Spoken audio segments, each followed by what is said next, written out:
Yun mga idol, mapagpalang araw sa ating lahat mga idol. Galing po tayo sa bakbakan at tayo pauwi na. May kasabayan pa natin sa ating pag-uwi mga idol.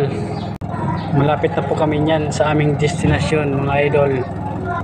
Dapat maaga tayo makapunta sa merkado para fresh na fresh ang mabibili ng ating mga soke sa merkado mga idol. Yung cellphone ko pala ay nasa taas, nakasabit lang ng silipin. Kahit 50-50 yung kalagayan, makapag-video lang. Pag yan mahulog, impas ang vlogger. Yan po yung aming ilog po mga idol. Dati po, makuan lang yan, masikip po niyan dati.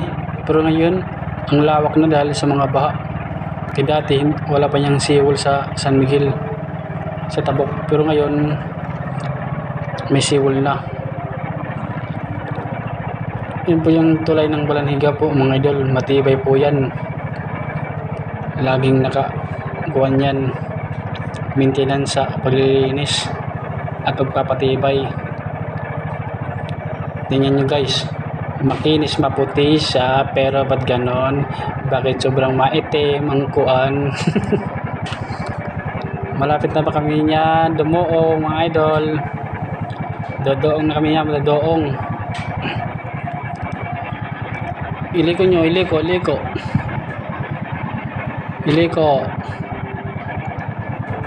Yun, liliko na.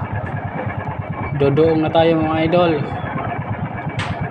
Kasi yung isda natin ibibenta sa merkado ng fresh na fresh.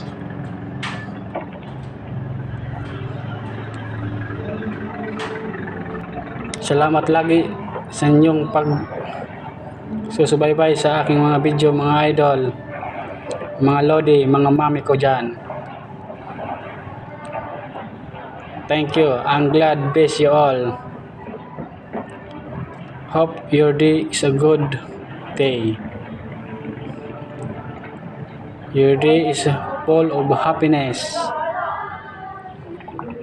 Thank you everyone. Kung napanood